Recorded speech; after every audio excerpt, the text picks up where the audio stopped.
Well, hi, hello, and how are you? Today we are going to talk all about the epicuticle layer of the human hair shaft. And in cosmetology, it is the layer that is really ignored, especially when we're talking about hair products. So let's hop into this video. Before we get started, make sure you go ahead and subscribe to my channel because we have new videos like this on a regular basis. Now, the epicuticle is the outermost layer of the human hair shaft made up of a monolayer of fatty acids that are bound to the protein matrix of the hair shaft. The epicuticle has several important functions. Number one, it is hydrophobic, meaning it repels water, and the epicuticle layers, lipids, are known for their layer that gives the hair its hydrophobic surface, and this layer is the first defensive barrier for the hair, reducing friction against other hair fibers, right? So this is what's going to make sure that your hair has the slip that it needs. But if you have a damaged cuticle like this, obviously if there's a hole in the hair's cuticle, then the epicuticle is damaged. So when you're using things like apple cider vinegar and all of these different homemade products, or just putting layers and layers and layers of products on top of the hair shaft in general, what you end up doing is weakening that first layer of hair. And this is why people can be natural for 10 or 15 years and then they get a blow dryer or a comb or a brush and all of their hair is coming out in the brush. That is because the epicuticle layer of the hair shaft is weak, because you're always suffocating it. The hair is always wet, so those fibers get weaker and weaker and weaker and more prone to breakage. So the epicuticle also acts as protection for the hair's cuticle, and it protects from all external sources, right? And it has so many properties that contribute to its many bulk properties that cause your hair to repel friction and increase its shine naturally, right? This is something that the sebum that is coming out of your scalp naturally works in conjunction with, right? The sebum has nothing to do with your hair shaft's epicuticle layer. This is something that happens naturally within the body, right? Take some screenshots, and after this video goes off, get your notebook and some paper. A notebook and paper is the same thing, so get a pencil and a pen and write this down and keep doing your research for yourself. And not only do I want you to write these things down, but what I want you to do is become your own scientist and sit down and ask yourself, if I know these things about the epicuticle layer, how does me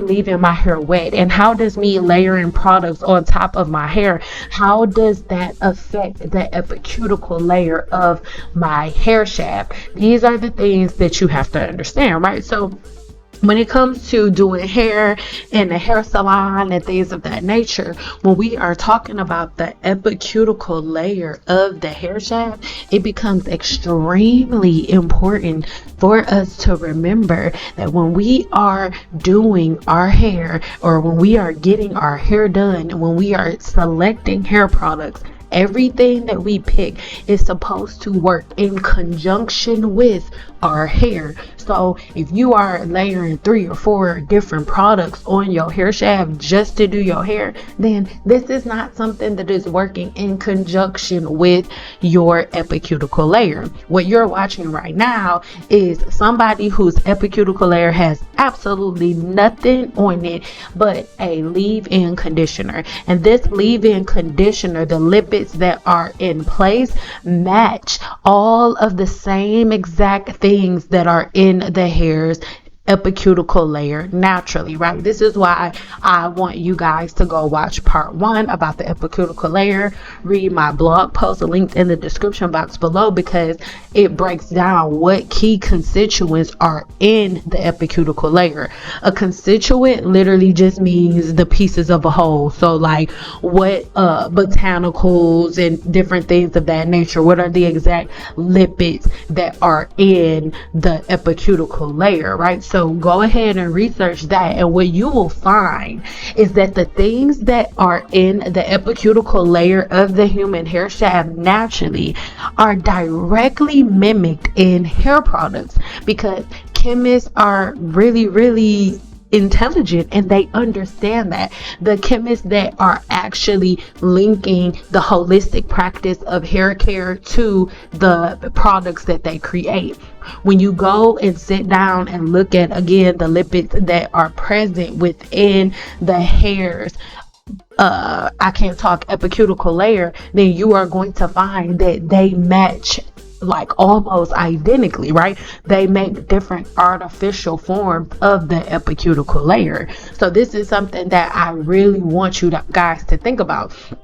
When we're talking about adding oils and butters and greases to the scalp, is something that is not necessary. If you want to use something like a jojoba oil as a carrier oil to treat a scalp infection, like we talked about in the video linked below, then you can do that. But it's not something that needs to be added to the hair every single day. It is not needed, right? So again, I am going to be using my older videos as like a podcast style, just so you guys can get a visual representation of the things that I'm saying as I'm talking. So sometimes, yes, I'll have talking head videos where I'm just seeing her talking, but sometimes it's really good for you guys to get a visual representation of what I'm talking about, right?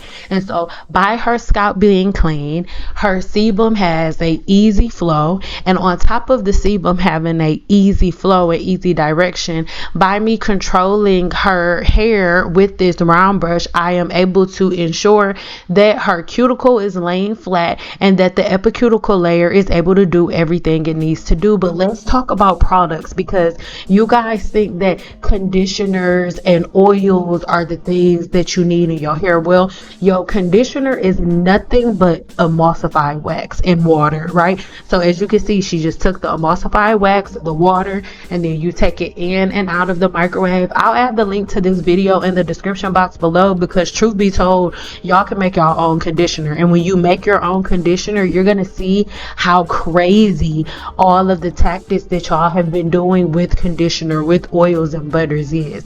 Watch this video multiple times and look at the very small amount of oils and butters that are in here, even the additives, the silk amino acids, the shea butter. Look at the very small amount of oil. Like, y'all, there's not even a cup of oil in this formulation, and I want you to look at how many different containers she's gonna get out of this one batch, and look at the very small amount of oil she just used. She's just now adding the additives that keep it from going bad and acidic. Those were the last two. But those first three additives that you saw was an oil, silk amino acids, and some shea butter. And as you can see, it made this amount of conditioner that then turned around and made all of the different containers. Now you see it's thick, and the texture and its thickness and its texture has everything to do with the way that they melted down the wax. It's not that serious. And when you guys get on social media, you see certain videos of women that are like, oh, I like this conditioner, it's thick, it's creamy, it sticks to my hair, this is a good one. And it is so crazy to watch, because its creaminess and its consistency has absolutely nothing to do with anything. The only thing that is encouraging your hair to be healthy is the additives that you're adding, and the amount of additives that you guys add to the hair, and the amount of additives that are actually needed and in the professional products that you're using is night and day. So here on the screen, you guys are seeing different perm rod sets, right? And you could either do perm rod sets or flexi rod sets. I'm going to be putting these pictures up in all of my videos, because the Team Natural bandwagon always likes to come on my videos and be like, you don't like, all you care about is straight hair, you don't care about natural hair. I am a professional cosmetologist and research scientist, so I don't look at hair as like team natural or anything. I look at hair as straight, wavy, or curly. There are different variations of curly hair, there are different variations of wavy hair, and there are different variations of straight hair. There are. And every different version has a different level of porosity and a different level of their sebum production, and it is up to me as a professional to figure out what those levels are and put together a pattern that best suits my client and all of their needs for their scalp and hair's profile, right? So that is what I did behind the chair, and it is also what I do within the 7-day challenge or within the growth cycle blueprint. So this is something that I want everybody to really think about, because doing hair is not that complicated. And if you guys were to think about the amount of oils, even like just a handful of oil, even a quarter size, if I was to take a quarter size amount of oil in my hand and put it in her hair would turn into a oily, stringy mess. Oils and butters are not the things that give you beautiful, shiny hair. There is no oil in her hair whatsoever at this present time. As you are watching, the only thing in her hair right now is shampoo, conditioner that was rinsed out, and leave-in conditioner. That is it, and that is all. Any shine that you see is the natural luster that the human hair shaft already has, unless there's some type of damage, unless you have holes or splits in the hair shaft, or unless you have layers and layers and layers of product on the hair shaft that prevents it from looking beautiful and from having its natural luster. But again, there is no oil on her hair whatsoever. So the misconception that oils and butters and greases are the thing that makes people's hair shiny is not true. When you guys are watching TV and you see a woman with beautiful flowy hair, her hair is not full of oil. If it was, it wouldn't be flowy, because oils have a heavy molecular weight. So even if I do want to add anything to her hair, I'm going to add a serum, because that serum is way lighter than the oil. It has a very low molecular weight, so it's not going to weigh the hair down. So I want to ask you a question, right? If oil is something that is needed for your hair to have shine and luster, then why are you going to watch this woman's hair have intense shine, and the only thing that you are about to watch me use is heat protected? But you've also seen me blow dry her hair. You saw it already, and within the first couple of minutes you saw the shine pop right out of the human hair shaft, of her hair shaft. Oils and butters are not what give hair its natural luster. It is clean hair and a clean scalp that give you the type of shine and luster that you guys are looking for. It is not in oils, butters, and greases. I'm telling you. All right, so again, now at this point, we are going to go ahead and straighten her hair. The only thing that I am using is a heat protectant from Kimber. I have been using the same heat protectant for so long. When y'all go through these videos, again, I'm just popping up all of my old videos over like the last 17 years that I've been in the industry. When I was recording, I haven't been recording the whole time, but when I was recording, the videos I have will be popping up, and also on the screen is going to be a mixture of people who just lost their offense, right? Decided to just take a little step to the left out of the Team Natural community just for a little minute. You know what I'm saying? Just for a little minute, just so they can think for themselves. And when you begin to think for yourselves and say, okay, I'm just going to try this real quick, you can end up seeing that you've been making things a lot harder for yourself than they really need to be, right? And again, this video is 6 years old. That website doesn't even exist anymore, baby. So if you want to shop the Apothecary, make sure you check the link in the description box below, and check the videos in the description box below so you can learn what the Apothecary has to offer. All right, so again, as we are straightening her hair, do not make me lie on what temperature it was on, but I know for her hair, I don't think I ever went past like 400 with her hair. Her hair is she is someone whose hair I did for years and years and years. I will leave a video of her and her daughter years later in the description box below, so you guys can go ahead and look at those videos. But this was one of our first appointments because I vividly remember only needing to cut her ends like this one time. After this time, I never had to trim her hair the way I trimmed it in this video. So if I'm not mistaken, this was the first of many appointments me and her had. That is not true. I did her hair like for the first time 2-3 years before this video. Ignore me, girl. I said this video was years old. Anyway, so now as her hair is being straightened, I want you guys to pay attention to the type of shine and luster her hair has before and after I straighten it. And I also want you guys to pay attention to the way that her hair is going to look now versus the way that it's going to look after it's trimmed, because when you have broken and frazzled ends, a lot of times that can end up doing a lot more harm than good. Now, I've already posted again a video of her on my channel where I refresh the color that she has.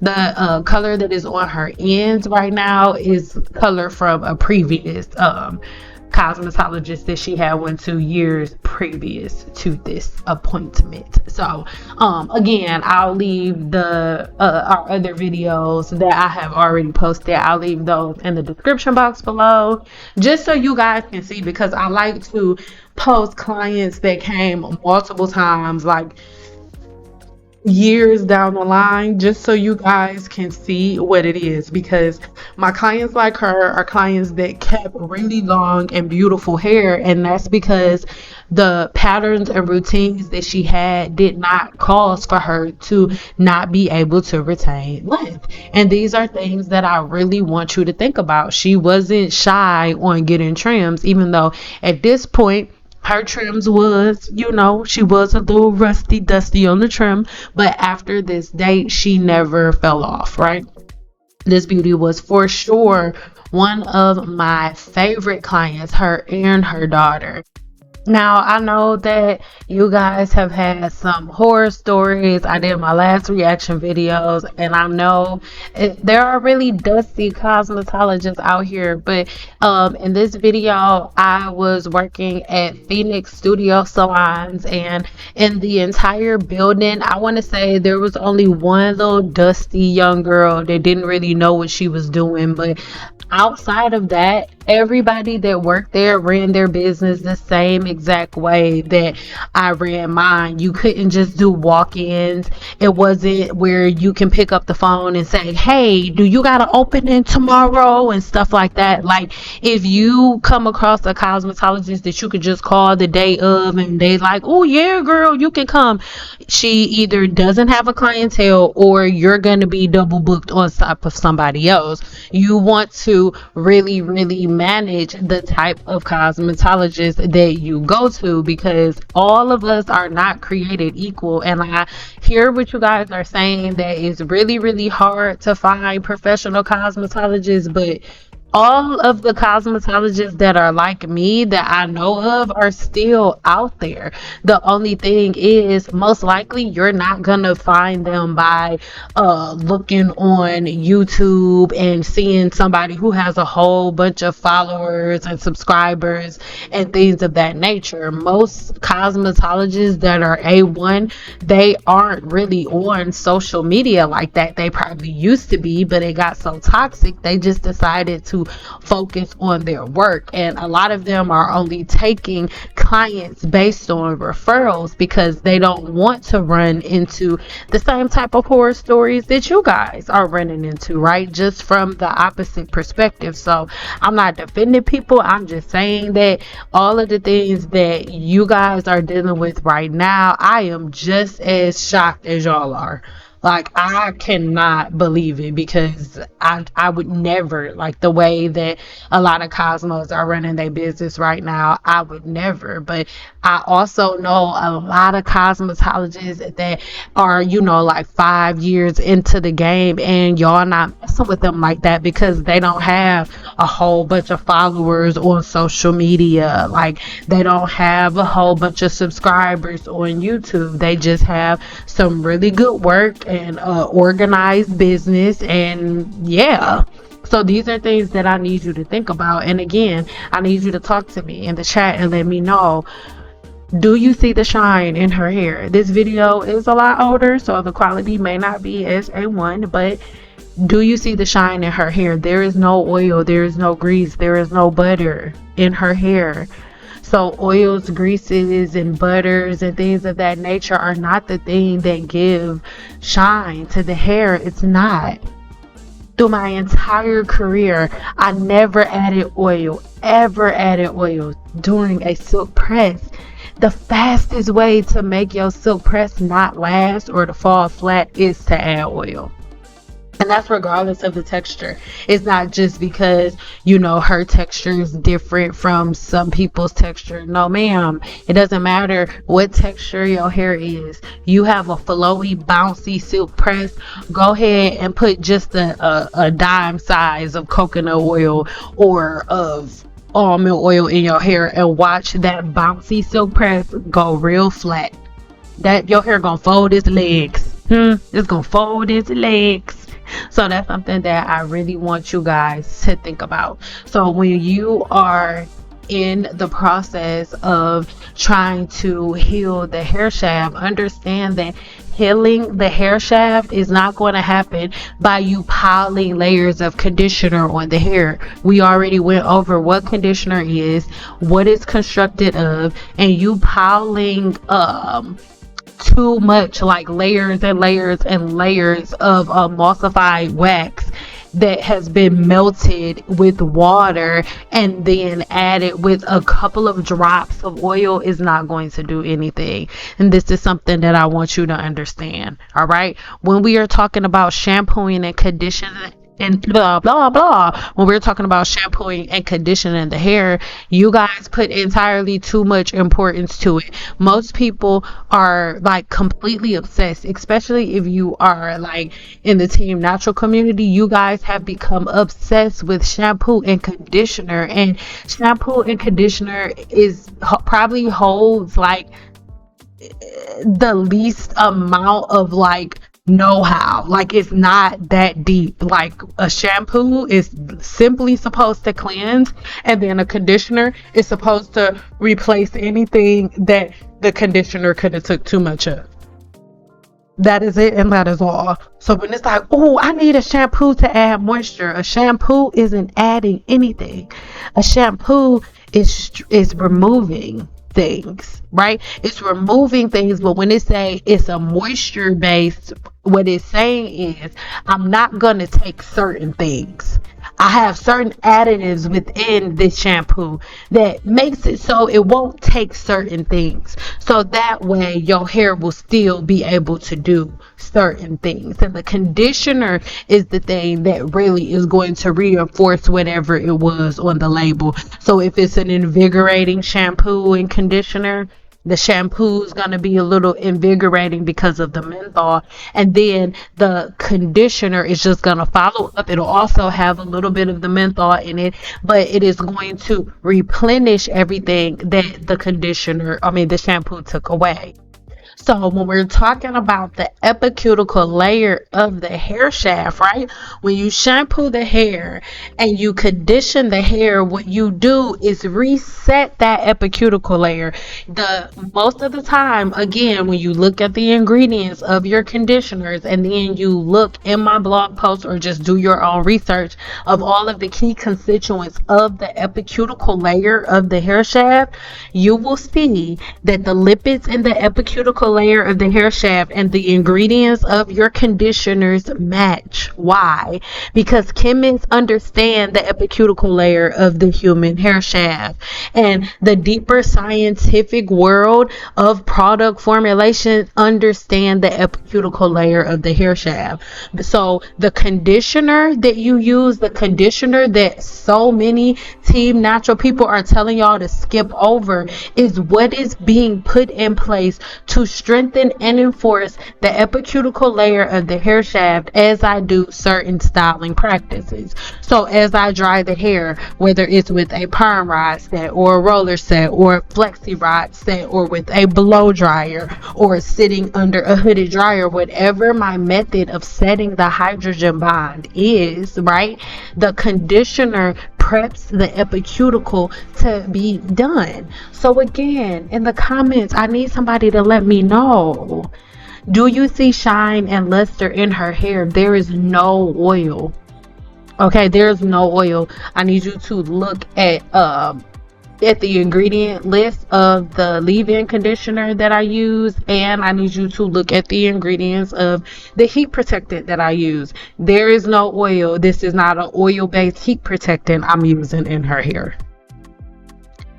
This is the epicuticle layer shining through. And if your hair is always brittle and damaged or like looking stringy, one or two things have happened. Either the epicuticle layer is non-existent, it has holes and rips and tears in it, or you have so many products layered on top of the hair shaft that have not been cleansed or detoxed properly that the epicuticle layer is clogged, and it's just as simple as that. So if you are able to really cleanse the epicuticle layer, you can really see the true vibrancy of your hair. And see, contrary to popular opinion, baby, most of the people who are against the different things that I'm teaching, and most people that are like anti-flat iron, don't flat iron your hair, is because they know that if you go and straighten your hair after all of these years of following them, they know that your hair is going to look a hot Georgia mess. Do you hear me? A hot mess. And I'm not saying like y'all a mess in Georgia. I'm just saying it's a whole bunch of humidity out there. So just a hot Georgia mess. Look like your hair just then got sprayed by some water, even though you just got it done. That's because the epicuticle cannot be controlled. If you're a person who, no matter who does your hair, as soon as you get it straightened and you go outside, it reverts back, most likely your epicuticle layer is damaged, because like we talked about before, your epicuticle layer is actually hydrophobic, so it helps a little bit with your hair and the reversion. So the quicker your hair is reverting back, most likely your epicuticle layer is non-existent. Your hair doesn't have any hydrophobic properties that help it to repel moisture from the environment when it's not needed, if that makes sense, right? So these are things that I really want everybody to understand. And I think that the thing that confuses everybody is the fact that everybody thinks that hair care and the science of hair is cookie cutter. Like all you have to do is watch a 30-minute video or one 15-minute video or a 5-minute video and you learn everything that there is to know. I even have some people like, oh my God, Stan, your videos are so long now. You can say it faster. I have been in school studying the human scalp and the human hair shaft since I was 18, and I am still in school, guys. I probably won't be done for about 9.5 years. You know, with what I'm going for. So these are things that I really want everybody to think about. And at this rate, she did have a little bit of breakage underneath. And remember, we talked about she had color from previous cosmetologist, and so we are just getting a fresh new slate. And again, I'm going to leave her video links in the description box below so you can see how her hair like panned out with me over the years, because after this cut we never had to do this again. Her hair never got damaged again. She was one of the clients that I had that followed directions. And I think the thing that's crazy is about the whole YouTube hair movement is the women that were my clients that actually had long, beautiful, healthy hair were not in their hair all the time. Like the wash and goes, the twist outs, the air drying, the all of the crazy stuff that y'all do, like the food in their hair and the rice nipple juice and the pickle juice with the apple cider vinegar juice and all of that, like putting smoothies in their hair. None of them did that. They just kept their hair clean and stretched, and that was it, and that was all, in whichever way that they saw fit to keep their hair stretched, right? So at this point, I'm going in and I'm putting some long layers in her hair, mainly just to get off the breakage that I wasn't able to get off just with a blunt cut at the bottom. That was really just my guide. The first cut around the bottom, around the base, is really just my guide, and then I'm pulling all of her hair up to meet it. So kind of, I don't really want to say they're long layers, but a little bit, just a little bit. But the motive, right, when you are straightening somebody's hair is to take their hair from alpha keratin to beta keratin. Write this down, research it for yourself. Alpha keratin is your hair in its natural state, right? When it's wet and like no water, nothing has been dried or anything, that is your hair in alpha keratin. But then beta keratin is your hair in its new form once the hydrogen bond is set, right? So now her hair is in beta keratin. When it was wet at the beginning, it was alpha keratin, but now I have reset her hydrogen bond temporarily like this, right? And when I introduce water to her hair again, then what is going to happen is her hydrogen bond is going to break again, her hair is going to get curly again, and it's going to go back to alpha keratin. And it is my job to make sure that I pick the right products and I use the right tools at the right temperatures at the right time to make sure that I am able to take her hair from alpha keratin to beta keratin without disrupting her disulfide bonds, causing heat damage or anything on her hair, unless that's something that we're doing on purpose with what you guys like to call heat training, right? But at this point, there is nothing on her hair. And like I said, she has a low porosity hair, so if I'm not mistaken, I don't think I added anything to her hair. There is no serum, there is no oil, there is no grease, there is nothing on this woman's hair but leave-in conditioner and hot spray. Okay, thermal heat protectant from Kimbra. That is all that is on her hair. And baby, I know you see that luster and I know you see the shine. It does not come from oil, it does not come from grease. And by the end of the week, her hair is going to be stringy and oily with the natural sebum that is coming directly from her scalp. She will not need to add any additional oil, any additional butters. And the only time that she will ever add any oil to her hair is on wash day, right before she shampoos her hair, if and only if she has a scalp infection, and we talked about that in the video in the description box below, or if she has knots and tangles. If she has any knots or tangles, she'll use like a little tad bit of a certain oil just where the knot and tangle is, just so she can comb through her hair, because certain oils do give you the slip that you need, right? The thing that gives you slip in conditioner is the oil and the silk aminos that they added. I just showed it to you. There's nothing to talk about, there's nothing to argue about, and you guys can do the research for yourself and make your decisions just like the women whose comments have popped up on the screen. I just want to say that I love you guys so much. I've noticed all of you in your comments, all of your kind words, and everything that you guys have had to say. It's so many new people here. I appreciate you guys so much. I know I do the best that I can answering everybody's comments, because this is a place where I want you guys to learn. I want to know that you're understanding what I'm teaching you, and I want to talk to you. So that's why I answer everybody's comments to the best of my ability.